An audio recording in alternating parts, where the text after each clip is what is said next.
Жаныбек Калканович, аябай көп суроолор болду. Сиздер баардыгына эле жооп беребиз, жазуу түрүндө деп айтып кеттиңиздер да, мыйзамга даярдалып келиңиздер.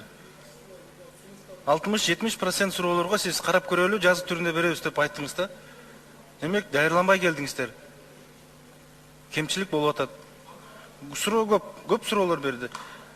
Мына бүгүнкү күндө дыйкандар сууну сатып алат, кубуна 30 тыйындан ар кандай баа менен сатып алып атпайбы бүгүнкү күндө. Эми ошонун баарын сиздер азыр жокко чыгарасыздарбы ошондо?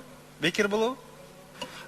Досбек Эжен, бүгүнкү күндө дыйкандарга сууну ирригациялык кызмат акы үчүн төлөп жатышаттар. Ооба. Сууну жеткирип бергенге үчүн. Суунун өзүнө эмес. Анын бүгүнкү күндө баасы климаттык шарты кыйын райондордо 1 тыйын, жакшы райондорго 3 тыйын. Бир куб суунун баасы. Ирригациялык кызмат акыга төлөп жатышат. Ошонун баардыгына даярданып келсеңиздер, мисалы Кара Барас Кировский суу сатагыч бар, анын азыр суроо берсе кандай жооп бересиздер? Коңшу мамлекеттерге кетип атат.